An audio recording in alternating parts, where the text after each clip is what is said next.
बात कही गई है। शिव जी की प्रदक्षिणा करने से संपूर्ण पाप तत्क्षण नष्ट हो जाते हैं। इसमें सोचने की बिल्कुल बात ही नहीं है। लिखा है शिव प्रदक्षिणात् सर्वम पातकम नश्यति क्षणात्। उसी समय ये कथा शिव पुराण की है, इसलिए यहाँ शंकर जी का नाम है। जब आप मंदिर में आप दर्शन करते हैं तो बाहर से परिक्रमा लगाइए। दुनिया में पाप होने वाला पाप तीर्थ में कट जाता है और तीर्थ में होने वाला पाप मंदिर में कट जाता है और मंदिर में होने वाला पाप उसकी परिक्रमा करने से कट जाता है। ये परिक्रमा की महिमा। एक बार फिर बोल रहा हूं मैं आपको, घर गृहस्थी में होने वाला अपराध तीर्थ यात्रा में कटता है, इसलिए तीर्थ जरूर जाओ। और तीर्थ में रह करके भी पाप हो जाए तो वो मंदिर के दर्शन करने से कट जाता है। और मंदिर में भी कोई अपराध हो जाए तो वो मंदिर की परिक्रमा करने से समाप्त हो जाता है। ये लोक परलोक सब सुधर जाता, सब बन जाता।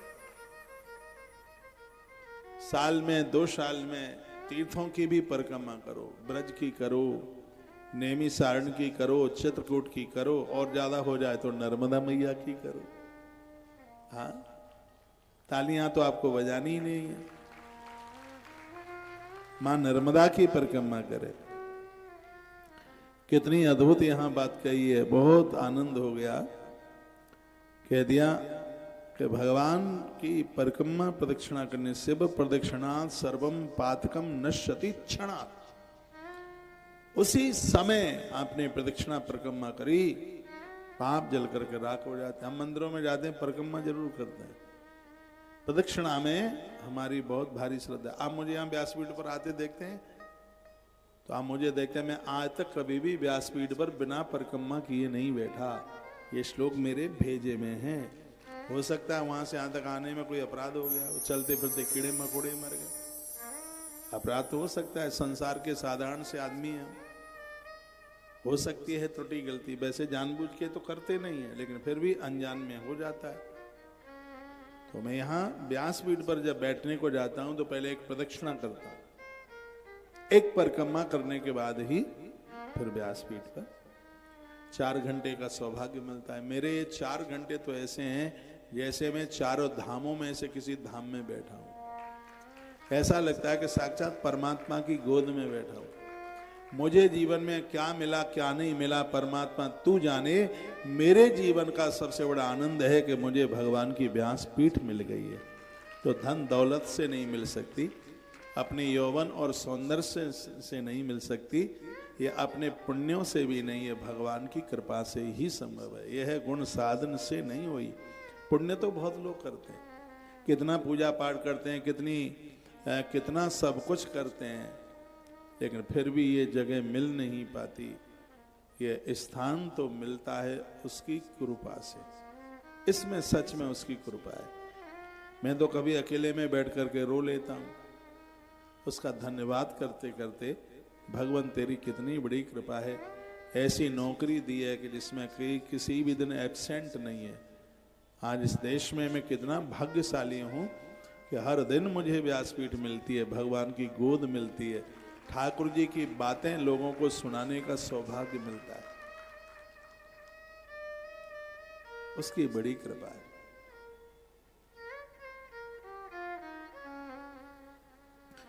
जननम मरणम दुंदम माया चक्रमितीरितम शिवस्य माया चक्रम ही बलिपीठम तदुच्यते।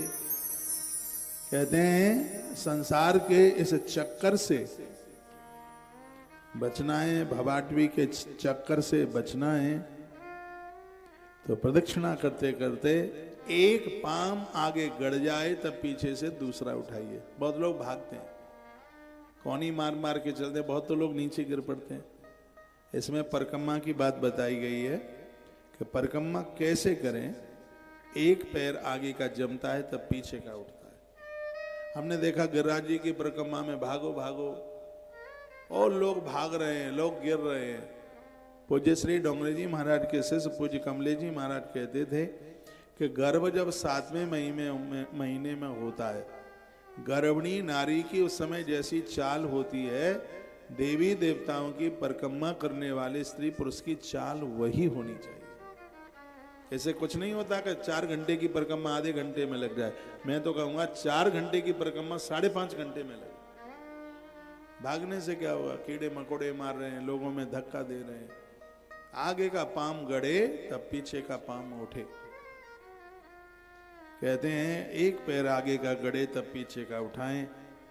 पूरा रास्ता भर जप करते रहिए। जो भी कोई मंदिर मिले उनको प्रणाम करते रहिए और भगवान के प्रति नमस्तस्तात्म समर्पणम, समर्पित हो जाइए, भगवान का बन जाइए। तब इन सब चीजों का तत्काल पुण्य फल प्राप्त हो जाता है। ये जन्म और मरण, ये द्वंद्व सब शिव के द्वारा ही मिला है। जननम मरणम द्वंद्वम शिव माया समर्पितम। जन्म लेना, ठीक से मर जाना, बहुतों को तो मरना आता ही कहाँ है। एक महाभारत में कथा आती है कि वो उसका शकुनी का बेटा जिसका नाम था उलूक, मलूक नहीं उलूक, शकुनी बाप का जैसा नाम, बेटे का भी वैसा ही नाम, उलूक है नाम उसका, उलूक। तो ये दुर्योधन का दूत बन करके गया युधिष्ठिर के पास में, और वो पूरी चिट्ठी सुनाई जिसमें बहुत गालियां दी गई थी।